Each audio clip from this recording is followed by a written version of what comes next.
cómo fueron sus diferentes efectos que fueron producidos por la sociedad, porque nosotros podíamos haber vivido como en Europa, todo en un nivel medio. ¿A qué me refiero con esto? ¿No? Íbamos a tener una tradición, una forma de vivir, pero ¿qué es lo que cambió y ha cambiado en Quito? Muchas veces nuestra forma de vivir, nuestra forma de subsistir más que de vivir. Las montañas, desastres naturales y muchas cosas más que han pasado en la ciudad. Por ejemplo, a ver, como buenos quiteños, ¿cuándo fue la última erupción del volcán Cotopaxi? ¿Cuándo fue la última erupción del volcán Cotopaxi? Más fácil, ¿cuándo fue la última erupción del Huahuachichi? 99. 99. Con seguridad, 1999, el volcán Pichincha explosiona y bueno, provocó ese, ¿recuerdan? Ese hongo gigante de 75 kilómetros que a todos nos dejó, wow, por suerte no pasó nada, lo único, 3 días de limpieza en toda la ciudad. Mil disculpas, chicos, es Catalina, era para dinero. Catalina, ¿cómo estás? De dinero no se preocupe. Era porque no sabía que iba a pagar pisadas, pero ya me encontré con mi grupo estaba Tenemos la presidenta del curso. Salude.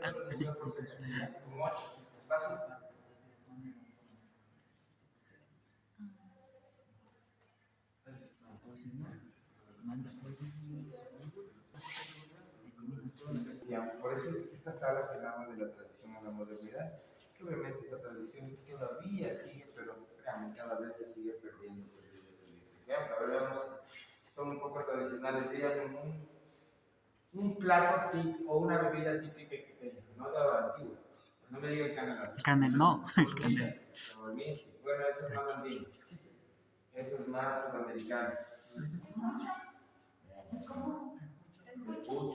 Hay el champú, hay un montón de cosas. Bueno, hay un montón de bebidas, ¿no? ¿Por qué? Porque tenemos casi 72 variedades de maíz y casi 300 de papa.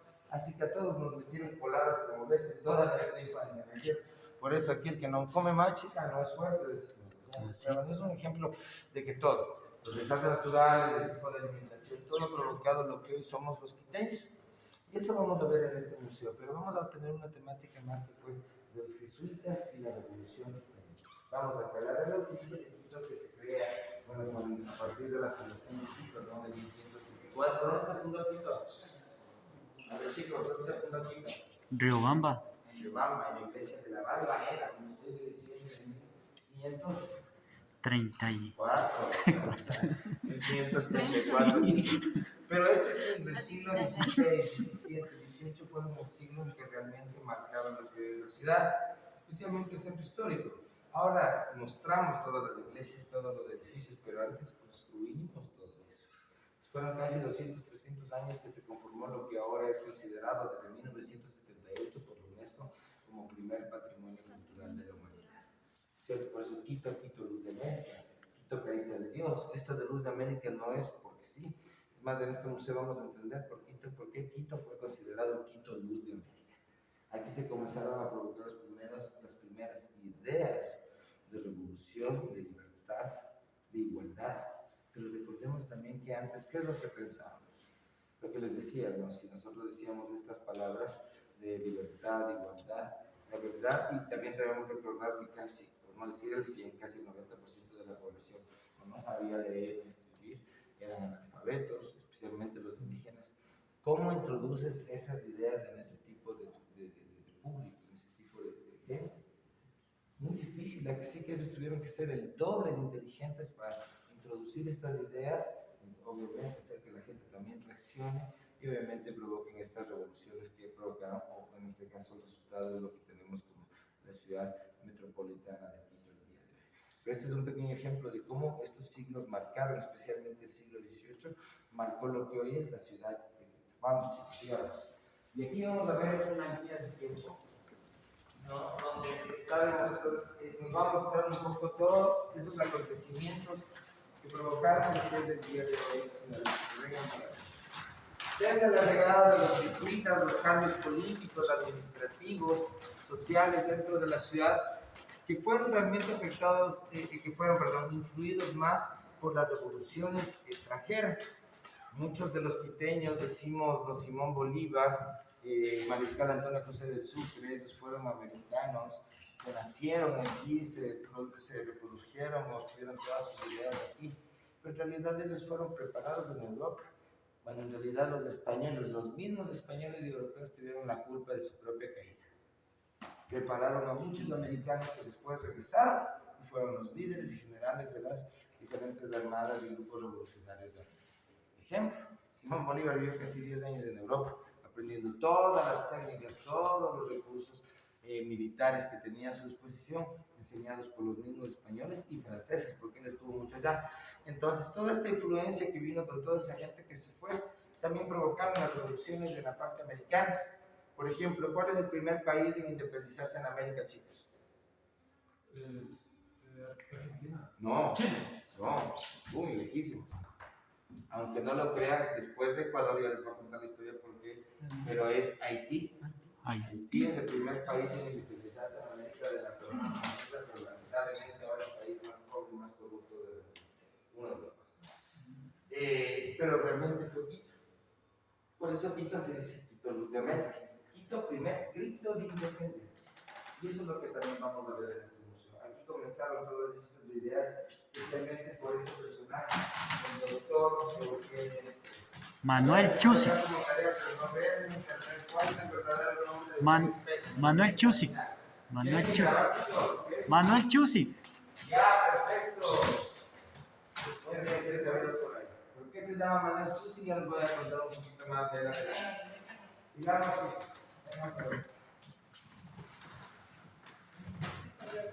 Eugenio Santa Cruz y Espejo.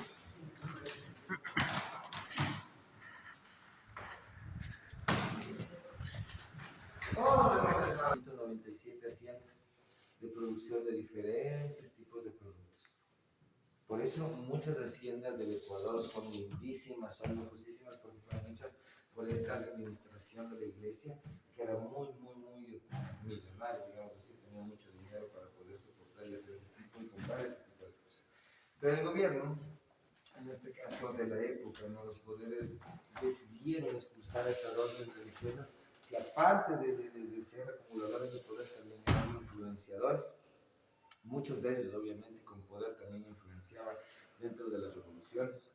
Y es por eso que aquí se trató también de separar la iglesia después de algunos años. Pero antes, ¿quién mandaba?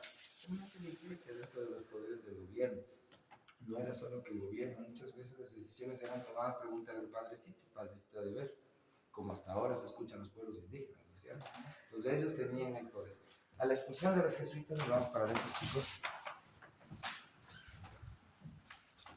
A la expulsión de los jesuitas decayó un poco el nivel académico también de la ciudad de Quito, porque Quito, créanme, en Quito se creó la primera biblioteca de Quito, la primera biblioteca o archivo de todo América. Quito es una cuna de artes. Lamentablemente Quito, ¿por qué no se conoce? ¿Por qué no competimos con lugares como México, Perú? No quiero decir que somos más importantes, cada cultura, cada cosa en su importancia, pero fuimos mucho más en toda América, porque primero estamos donde, en la mitad del mundo, estratégicamente, por localización, ubicación, por guerras, por todo, por comercio, estábamos en un punto estratégico. Si tú te paras al Panecillo, tienes 47 kilómetros de vista al sur y casi 37 al norte. Un punto estratégico para ver todo lo que venía desde el norte, desde el sur y desde las otras, desde el este, también en este caso desde el valle. Pero bueno, este es un ejemplo. Dentro de este desarrollo académico e intelectual en la ciudad de Quito, los jesuitas sí aportaron muchísimo. Ejemplo de eso, aquí tenemos, acérquense chicos, vengan para acá. Aquí tenemos a un personaje, a ver cómo se llama el primer historiador del Ecuador.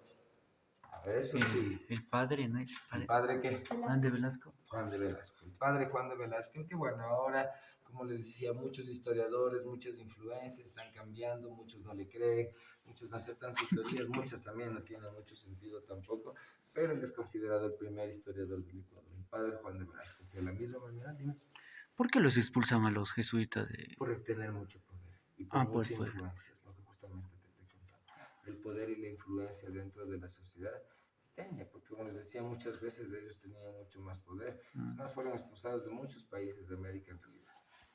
Bueno, entonces, padre Juan de Velasco, hasta la actualidad se tergiversan muchas de sus historias, porque él contó una historia que en realidad la escribió cuando fue expulsado. Así que todo fue de memoria. Por eso no es una historia realmente verídica, comprobada. Hay algunas cosas que sí, pero no todo en realidad. Entonces se puede decir que es una crónica. Sí, son crónicas, pero que realmente ahora dice la historia del Ecuador por el padre Juan de Velasco, cuando deberían haber sido exactas las crónicas del padre Juan de Velasco. Bueno, gracias, tú me dijiste hace rato la primera universidad del Ecuador, aquí tenemos, ¿no?, la unión de lo que hoy sería ¿cuál? La Central. mi universidad, en este caso yo me gradué ahí, la poderosa Universidad Central del Ecuador, que antes se llamaba la Universidad de Quito, y antes era la unión entre la Universidad de San Fulgencio y, me dijeron por ahí, San Gregorio Magno. Dentro de estas universidades, los jesuitas eran los que tenían el poder, obviamente manejaban estas universidades, pero ayudaron a este desarrollo. Y por eso les decía, Quito es luz de América, pero Quito también fue el secreto de poderes. Secreto de poderes, Quito por muchos años ha sido secreto de poderes. Es más, nosotros no lo sentimos porque somos ecuatorianos. Pero créanme, a mí me encanta preguntar esto, especialmente a los turistas que son un poco mayores. Les pregunto yo siempre, dime la verdad, hace unos 20 o 30 años, ¿tú conocías o escuchabas acerca de Ecuador? No.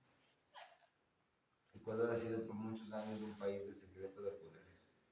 Hasta la actualidad, para ser presidente tienes que ser parte de una sociedad que supuestamente es secreta, pero todos sabemos que existe. A ver, ¿cuál es el nombre de esta sociedad secreta?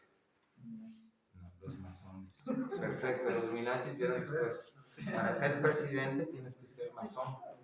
¿Y saben qué es lo más loco y lo más extraño que hasta usted se ha de sorprender? ¿Recuerda cuando se escapó Lucio Gutiérrez?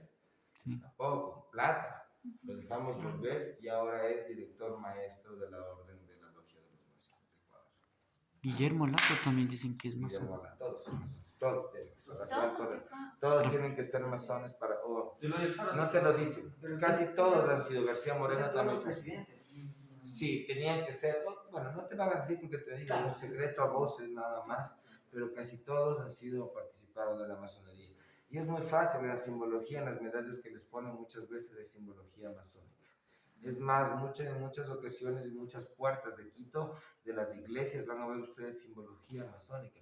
Que bueno, fue manejada dentro de la iglesia y fuera de esta también, ¿no? Y comienza un poco con esta la historia de los Illuminati, pero que bueno, tiene otro sentido en este caso, no se vayan a confundir.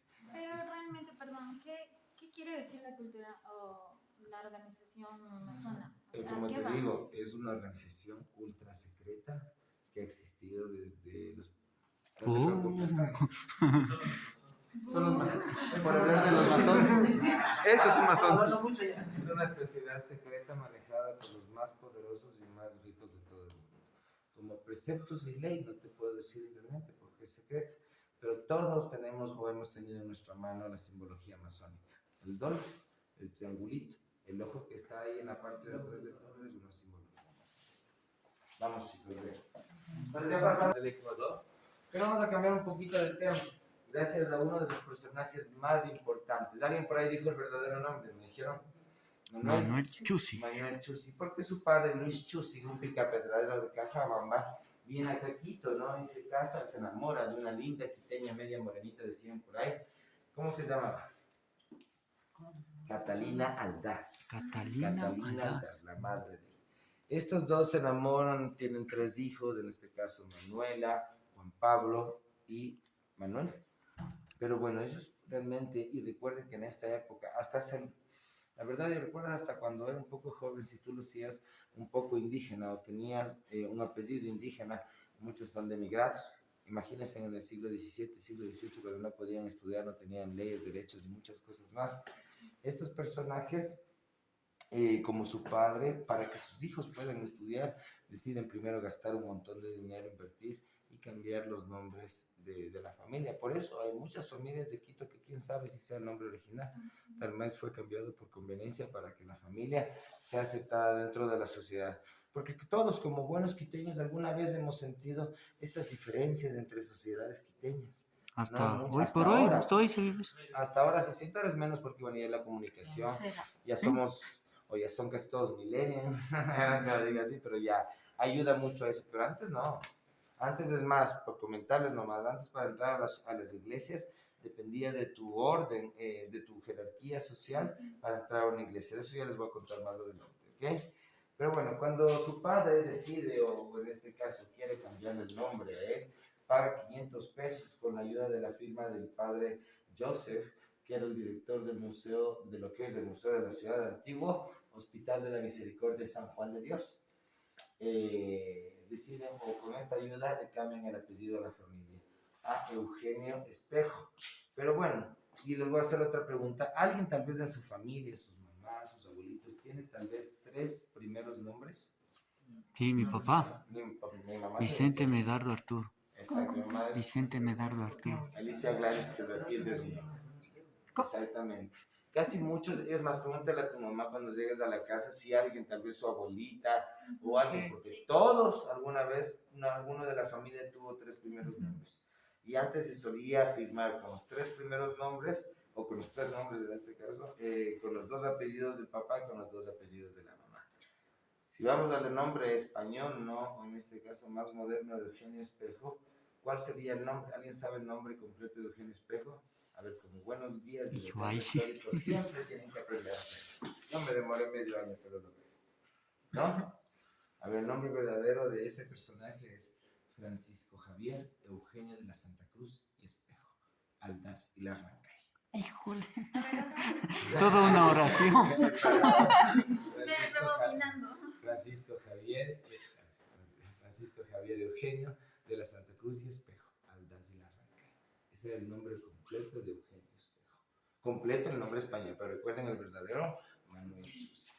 Bueno, desde aquí vamos a ver que este fue un personaje realmente multifacético, una persona muy culta y obviamente un personaje que es considerado el primer precursor de América. ¿Qué es precursor? Precursor fueron las personas, no solo aquí, en todo el mundo, que escribieron, comenzaron a escribir esas ideas de revolución. Las primeras, más que de revolución, de igualdad, y muchas de estas basadas en los preceptos de una revolución que cambió el mundo. Que bueno, fue buena en ciertos sentidos y mala a otros, fue la Revolución Francesa. Muchos de los preceptos de la Revolución Francesa y de los derechos de la libertad e igualdad fueron traídos acá a América y comenzaron todas estas no pequeñas, en este caso, revoluciones o grupos revolucionarios, perdón, que comenzaron a aparecer en América. Y aquí vamos a tener a personajes muy importantes, ¿no? Los cuales escriben la primera constitución o la primera, ¿alguien sabe el nombre verdadero? ¿Qué? Acta Soberana. Acta soberana. La primera acta soberana, donde ahora diríamos la constitución, ¿no? Donde se nombraron los derechos y obligaciones de los ciudadanos de la Real Audiencia de Quito. Aquí vamos a ver que se reúnen todos estos personajes en la casa de quién. ¿Alguien sabe? Manuelita. La noche anterior se reúnen en la hacienda de Chillo y compañía, ¿ok? Donde después envían, o después otro grupo pasa a la casa de, ya dijeron para ahí, Manuelita. Manuela Cañizares. Manuela Cañizares, quien realmente fue la mujer que está en la parte de atrás, quien ayudó muchísimo, ¿no? En tanto en dinero, como decimos los quiteños, plata y persona, ¿no es cierto? Prestando su casa para hacer las reuniones. Y es así que se comienzan a escribir los primeros preceptos o las primeras ideas de revolución. Pero recuerden, esta sería la representación del archivo, ¿no? O la biblioteca, lo que sería lo que vemos abajo en la actualidad, y es que Eugenio Espejo fue multifacético. ¿Cuántos títulos tuvo Eugenio Espejo? Tuvo muchísimos, o sea, fue filósofo, fue abogado, o sea, doctor en leyes, doctor en medicina, escribano, secretario, ¿qué más? Periodista. ¿Qué más? Doctor, yo. Doctor, ya escribimos los doctores, ¿cierto? Todas estas, imagínense, antes no había televisión, pasaban todo el tiempo y eso era bueno porque eso hizo lo que ahora Quito tenga tanto recurso histórico que bueno, esta es la parte triste de lo que les voy a contar, ¿no?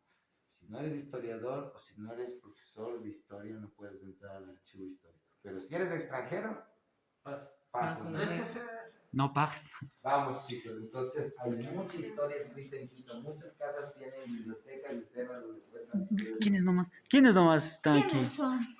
Padre. Está Juan de Salinas, Juan Juan de- de Espejo, Manuela Cañizares, Padre. Padre Calama Calama. y Antonio Ante. Antonio Ante. Gracias. Los primeros no análisis de la ciudad, se comienzan este tipo de ideas, comienzan este tipo de influencias, pero ¿cómo influenciadas? Estábamos hablando de una ciudad, no, que primero era sometida por los españoles y que si te veían haciendo algo que no tenía que ver con el orden social de la corona, obviamente podías ir presos. Así que un 21 de octubre de 1737 deciden salir a la ciudad de Quito. Realmente fue presunción, pero al final se le culpó al doctor Eugenio Espejo y a algunas personas a la mitad de la noche a poner panfletos como los que vemos aquí. Miren ustedes. Aquí tenemos solo la representación, no es de Eugenio Espejo, se dicen muchos, que fue también su hermano Juan Pablo Espejo, en los cuales muchos tenían esta frase: al amparo de la cruz, conseguir libertad, gloria y felicidad. Imagina qué impacto, te levantas tú en la mañana, típico quiteño se levantaba a esas horas para ir a dónde? A misa, ¿no es cierto? A misa. Entonces se encontró con estos panfletos en las principales cruces de la calle de las Siete Cruces, donde ya comenzamos a ver este movimiento, este reacio, y bueno, obviamente esto provocó que Eugenio Espejo sea culpado, ya que él al haber hecho el primer periódico del Ecuador, ya me dijeron por ahí, Primicias Primicias de la Cultura de Quito, en el cual solo fueron 9 panfletos, dicen que 7 también algunos, solo 7, pero en los cuales estaban listados o contaban un poco acerca de esta revolución quiteña, pero sí, tenían un sentido de igualdad, de hablar de eso, cosa que la gente antes no sabía, no conocía. Esto provocó tanto repudio dentro de la alta sociedad quiteña que al final Eugenio Espejo fue culpado y por eso fue encarcelado por 2 ocasiones y al final muere, no muere en la cárcel. Él fue llevado a los últimos momentos y muere en sus aposentos. Como buen quiteño, ¿dónde es la casa de Eugenio Espejo? En la calle Espejo, no mentira. No, estás en la casa. A ver, como buen quiteño, ¿dónde es la casa de Eugenio Espejo? Ay, ay, ay. ¡Uy! A ver, de Santo Domingo hay una casa más abajito, bajando por la Maldonado, donde dice, al frente dice, aquí nació José Mejía Lecric. Ya, al frente de esa casa que tiene solo una puerta de madera, o sea, en el mismo lado de Santo Domingo, esa era la casa de los Espejos. Vamos, ahora es la sede del Colegio Mejía, porque ellos tratan de mantener y preservar esta historia. Vamos, pues venga, los quiteña fueron los más influenciables. ¿Cuáles eran los más influenciables? Los sacerdotes. Y aquí les presenta el hermano de Eugenio Espejo, Juan Pablo Espejo, quien fue uno de los que fue párroco de San Marcos y quien a través de este poder que tenía en cierta manera, por eso decían el púlpito del poder, los padres tenían el poder en el púlpito. ¿Qué es el púlpito? La misa, el discurso. antiguamente la misa, ¿no es cierto? Y Juan Pablo Espejo logró dar muchos mensajes, ¿no?, de revolución, de igualdad, de derechos a través de la iglesia, del púlpito. Por eso fue muy criticado y a la vez también él fue, digamos así, cometido preso en una ocasión. Juan Pablo Espejo y muchos sacerdotes en realidad también ayudaron a esta revolución. Y es por que desde aquí vamos a comenzar a recorrer. Este retablo es de San Marcos, es una réplica. San Marcos. Una réplica de San Marcos. Antes estaba más bonito. De las injusticias sociales. Dentro de esa, yo ya me sé el museo de memoria.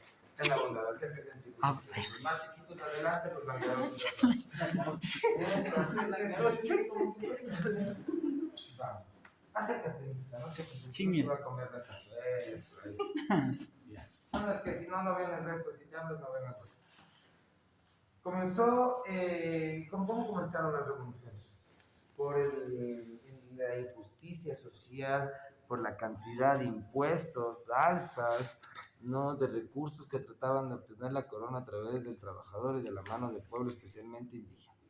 Pero esto en realidad fue digamos que una revolución de los dueños del comercio, diferentes tipos de comercios de la época. La revolución de los estancos. ¿Alguien sabe o recuerda qué es? Exactamente.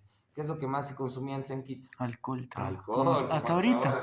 Entonces la revolución de los estancos, que en realidad fue un impuesto que fue agregado, el cual iba a ser en este caso tomado por los españoles, que iban a recibir el beneficio los dueños de los estancos. Entonces, como ven, fueron dueños de negocios los que comenzaron con esto. Realmente aquí murió mucha gente en el cual fueron a la fábrica de los estancos de Santa Bárbara. ¿Conocen Santa Bárbara? La iglesia de Santa Bárbara aquí arriba. Exacto, por ahí había una fábrica donde supuestamente fue la revolución, se rompieron todos los barriles y se dejaron caer por todas las calles de Quito. Así que se decían que muchos de los mendigos y borrachos de Quito iban a la alcantarilla a estar tomando lo que sobraba de las puntas. Pero también comenzaron no solo aquí en la ciudad, también en los pueblos indígenas, no con los, en este caso con los obrajes. ¿Qué son los obrajes? Estas grandes haciendas, estas grandes haciendas textiles, no, que eran muy famosas. Por ejemplo, ¿alguien me puede nombrar una de las haciendas textiles más famosas del Ecuador? ¿Alguien sabe? Había muchísimas. ¿Perdón? En Babura, en Tucaki, Teguche. En Ambato también había una golondrina. Exacto, muchísimas. Es un ejemplo, muchísimas. Los jesuitas lograron tener muchas de este tipo de haciendas.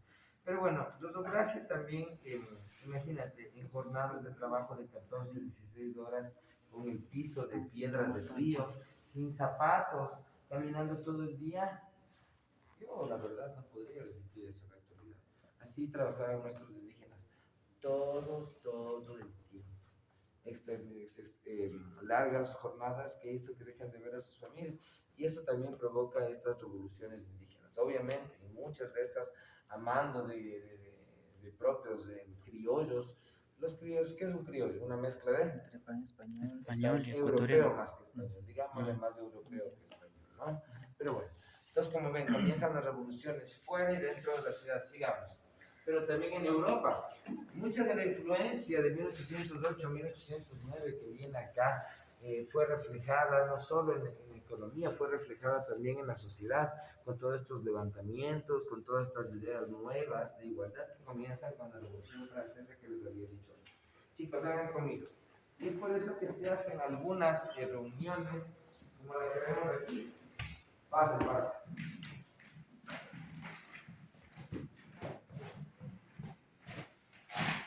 Ok, la que tenemos aquí es una hacienda, o bueno, la réplica de una hacienda muy famoso que hasta la actualidad existe.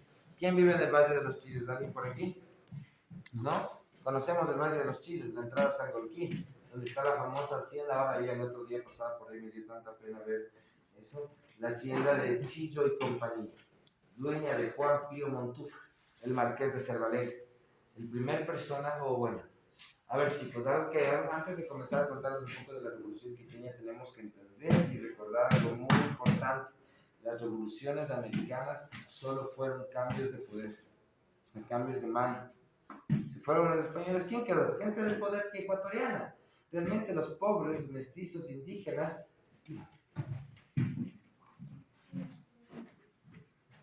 Ya, gracias. Chévere. Es que así se me va la ley. Bueno, y así van a darse cuenta cuando ya vayan trabajando en el México, controlar sus tiempos. Como les decía, dentro de esta reunión que se hizo, se comenzaron a hacer estos primeros ideas de revolución. Gracias a estos personajes que fueron los dueños del poder, que a la final, en este caso, fue el presidente de la Junta Soberana, como les dije.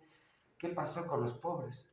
Realmente los pobres indígenas, tal vez los últimos 60, 50 años. Hasta hace algunos años escuchábamos en la ciudad de perdón, que lo diga así, longo de mierda, o cosas por el estilo que denigraban o diferenciaban mucho a las clases sociales de Quito. Y es por eso que les nombro esto, porque lamentablemente las revoluciones de América fueron revoluciones que cambiaron de poder. Nuestra realmente revolución tampoco fue con Rafael Correa, ¿no? Nuestra revolución realmente comienza desde los 50, 60, 70, donde ya la gente de clases bajas y muy bajas comienza a tener cierta voz, no especialmente en el Congreso, en la Asamblea, a pesar de que sabemos cómo son la gran maravilla del mundo, pero también comenzó ese proceso, a mi parecer, sí.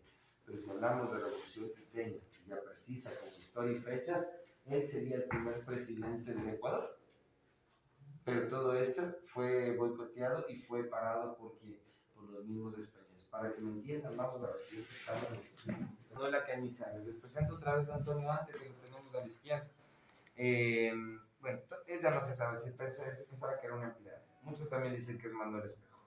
Dentro de la casa de Manuela Cañizares, que fue una mujer que puso plata y persona, ayudó mucho del proceso de revolución, que lamentablemente fue solterona, vivió toda su vida sola, no tuvo compañía, pero de siempre hay que tener muchos amores, ¿no? Como Antonio Ante, que era su paracaídas, por ahí más o menos.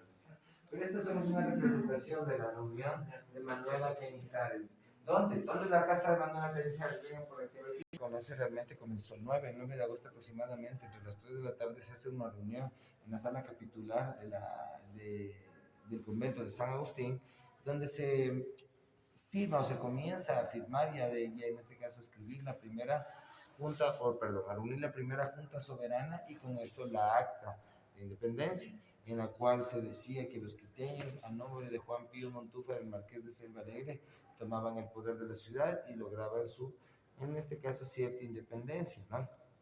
Es por eso que a la mitad de la noche del día siguiente, de la mañana siguiente, se envía al señor que vemos a la izquierda. Hablamos otra vez de Antonio Ante, con esa carta en la cual decía, ¿no? En la carta, agradecemos por tus servicios y tus encargos, pero desde ahora ya nos hacemos cargo y toma el mando Juan Pío Montúfar.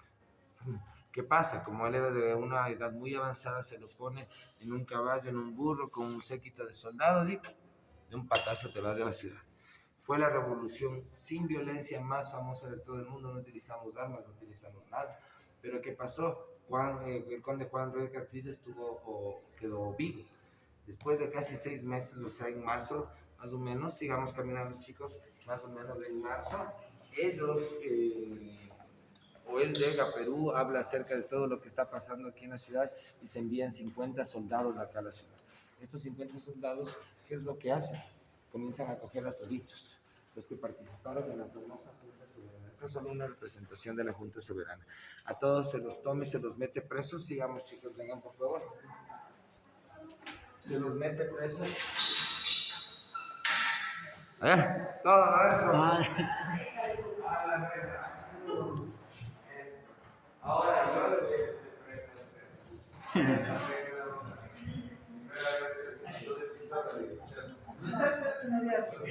Nos encontramos en esta, que es una representación de lo que pasó un 2 de agosto de 1820. Pero bueno, así más o menos se dicen que eran las cárceles de la época. Cuando ya se hace la Junta Soberana, los soldados, Juan de Ruiz de Castilla llega hasta marzo más o menos a Perú, a Lima, y envía soldados que llegaron, comenzaron a coger a todos y poner en cárceles como estas. Ahora tenemos electricidad más o menos. ¿Qué pasaba si nosotros no teníamos nada? Vivir en la penumbra, en la oscuridad, imagínense, con unas condiciones, sin baño, el baño está ahí en la esquina, oliendo eso todo el tiempo.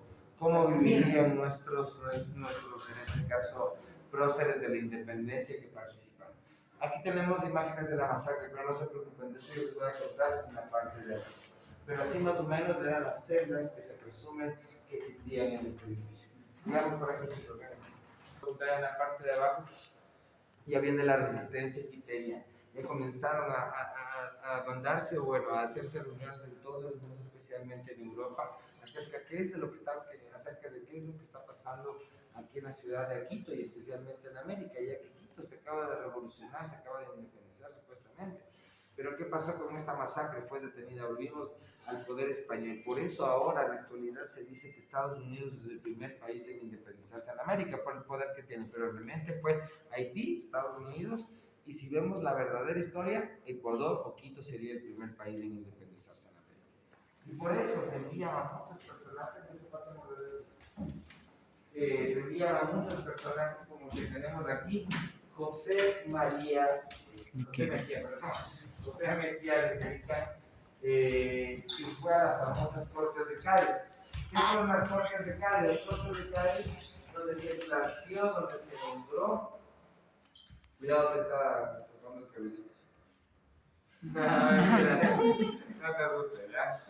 Bueno, José Mejía Lequerica en realidad él fue como.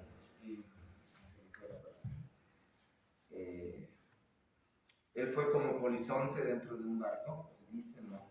Cruzándose por la parte de Panamá, como cargador o minero de carbón. Cuando llega a Europa, él logra ir a las Cortes de Cádiz, pero les presento al pupilo, el estudiante del maestro Eugenio Espejo. José Mejía Leque, que es considerado uno de los mejores discursistas, en este caso, de la historia de América, ya que cuando él fue a Cádiz, él comenzó a hablar mucho acerca de las igualdades y obviamente de las desigualdades que pasaban dentro de América. Las Cortes de Cádiz fueron cortes donde se trajo mucha gente de América para saber qué está pasando en América y obviamente poder reaccionar ante las revoluciones, que a la vez no fue bueno tampoco porque hizo que todos estos revolucionarios, estos poderes también se reúnan, no tengan un lugar para reunirse y también comploten otro tipo de cosas. Nos ayudaron de todas las maneras y nosotros lo hicimos, por eso ahora América ya es libre de la corona española. Pero esta es la famosa representación de las Cortes de Cádiz. El personaje más importante de las Cortes fue realmente José Mejía Leque, no porque sea ecuatoriano, sino porque logró tener un discurso donde todos, europeos y americanos, se pararon a aplaudir y con eso logramos defender un poco los derechos de nosotros. A partir de esto sale el personaje, cuando regresa cuando es enviado desde pequeño Carlos Montúfar, el hijo de Juan Pío Montúfar, él regresa también acá, en este caso a Ecuador, lo que sería antes Quito, y participa en muchas batallas. Por ejemplo, ahí atrás tiene, los ejércitos se encontraron en julio de 1812, librándose algunas batallas como la de San Miguel de Chimbo, con triunfo quiteño, y la de Mocha, con triunfo definitivo español. No solo hubo la batalla de Pichincha, les leo esto porque dentro del territorio ecuatoriano, en la época de la Revolución Quiteña, hubo batallas en muchísimos lugares. Por ejemplo, ¿han escuchado la batalla de Chimbo? Estoy seguro que no han escuchado la batalla de Mocha. Tampoco nadie ha escuchado. Mucha gente indígena murió dentro de estos procesos. Pero bueno, Carlos Montúfar a la final fue un personaje que fue general de las Fuerzas Armadas por mucho tiempo y realmente diríamos que fue el verdadero general de la famosa revolución que nos liberó. No voy a decir que Antonio José de Sucre no tiene mucho mérito, pero Antonio José de Sucre vino en los últimos momentos y tomó ese mérito, quien participó en un montón de batallas alrededor del Ecuador chiquitas y que ayudaron a esa conformación de más soldados en el frente, fue realmente Carlos Montúfar. Aquí tenemos una representación, si quieres saber qué es lo de atrás, es una pintura de una ejecución que normalmente se hacía para la gente que les traicionaba y participaba en este tipo de revoluciones. Les voy a pedir mil disculpas, me olvidé el nombre de la persona de atrás, pero ya voy a averiguar la pregunta de mi compañera. Pero él fue un personaje que escribió, que fue parte de la alta republicana de la ciudad de Quito, que al final fue asesinado, pero no aquí, sino en imágenes de Lima, donde fue asesinado. Él lo persiguieron hasta la parte de Lima y fue asesinado en la parte de Lima. Y con la esposa por lo general. Algo que también quería mostrarles. La verdadera bandera del Ecuador está, en este caso, representada en la bandera de amarillo, rojo, amarillo, azul y rojo. Pero esta viene realmente de la Gran Colombia. La verdadera bandera, digamos, que podría ser quiteña, es esta es la bandera de la Revolución Quiteña. Los colores del Perú. Dos personajes muy importantes, ¿ok?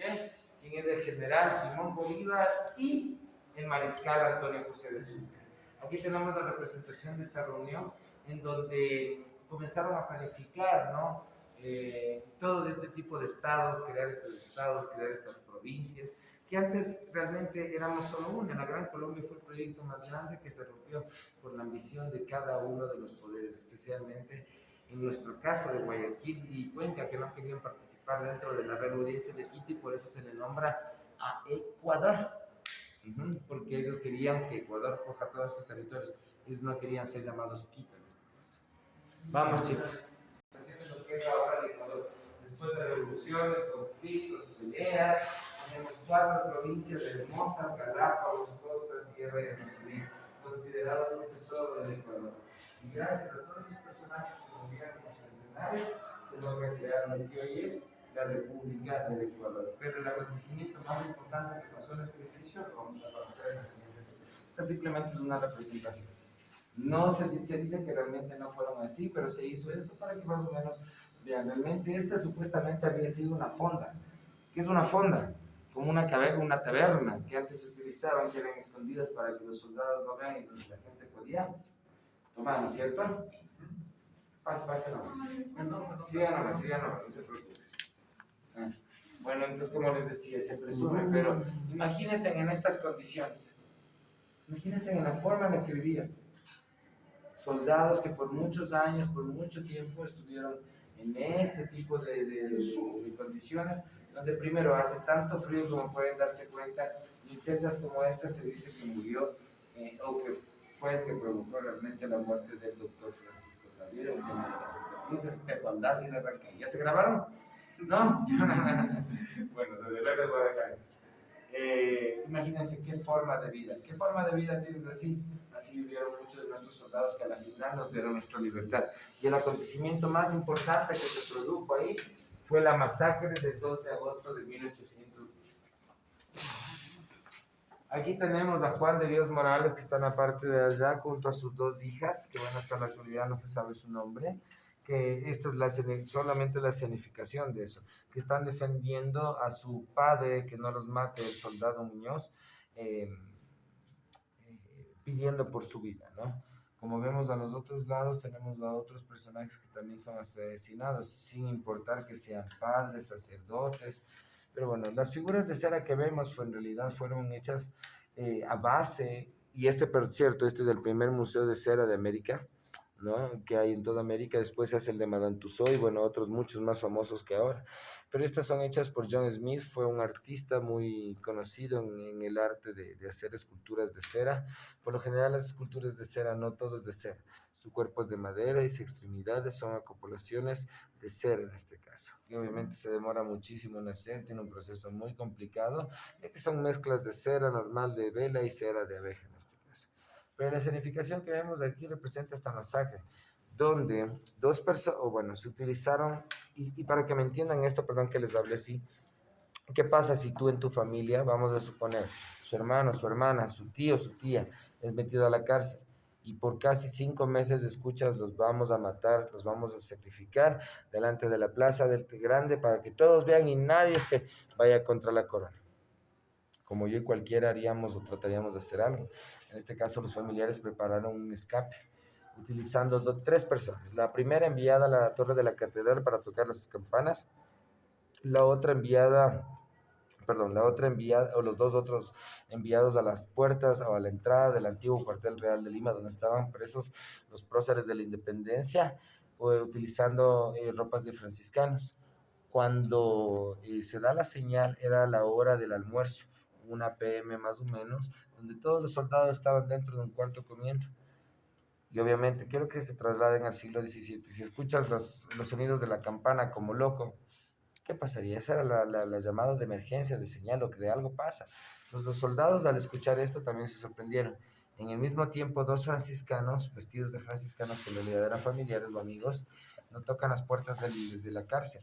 Abren los soldados y ellos dicen que van a venir a ayudarlos, a limpiarles, ¿no? Pero cuando abren las puertas, todos los familiares y amigos que estaban escondidos en los alrededores entraron, sometieron a los soldados y comenzaron a abrir todas las celdas. Lamentablemente, al escuchar el sonido de las campanas muy efusivamente, no una de las voces, al momento de salir y ver a todos los quiteños escapando, si los quiteños quieren escapar, los quiteños van a morir. 300 personas a partir de ese momento fueron asesinadas 6 cuadras u 8 cuadras alrededor de la Plaza Grande, convirtiéndose en la masacre más grande de América, que obviamente recorrió y tembló todos los estados de América, como Nueva Granada, Colombia, la Capitanía General de Venezuela, el Virreinato de Lima, que también provocaron todas estas revoluciones por la inconformidad de que en Quito, por tratar de ser libres, se mate a más de 300 personas. Gracias al padre Marco Antonio Rodríguez, gracias a él que salió y dijo, ya, basta, ya, saquearon, porque los libros de historia te van a decir, mataron a todos que estaban alrededor. Pero también saquearon, violaron muchísimas mujeres, soldados que venían muy cansados, que venían con el sentido de ambición de tomar más poder, y obviamente muchos de ellos también se robaron muchos tesoros de aquí de la ciudad. Que eso no les van a contar los libros de historia, pero que en realidad pasó dentro de este proceso de la masacre del 2 de agosto de 1810. ¿Y usted de dónde sacó la información? Yo trabajé aquí 3 años. ¿Pero quién es el información? ¿Quién le dio? Primero yo me fasé mucho en la historia de... Ahí se me fue el nombre. Y ya les voy a mostrar, me saqué una investigación que se trató de hacer aquí. Se dice que ellas terminaron la una realmente loca porque vieron a su padre ser asesinado delante de ellos, ¿no? Porque Juan Díaz Morales, al momento de que entran las hijas, piden el perdón de su padre y el inmutado no dice, no, la revolución que tenía primero y es asesinado delante de sus hijas. Imagínense cómo quedaron afectadas sus hijas. Y se dicen que terminaron en Lima, Perú. Y es un pequeñito ejemplo de que ¿por qué para nosotros es muy difícil saber la historia? Porque la historia está guardada en libros. Hablamos de historia de los últimos 400 años, ¿no? Recuerden que historia americana antes del siglo XVI no hay escrita en este caso.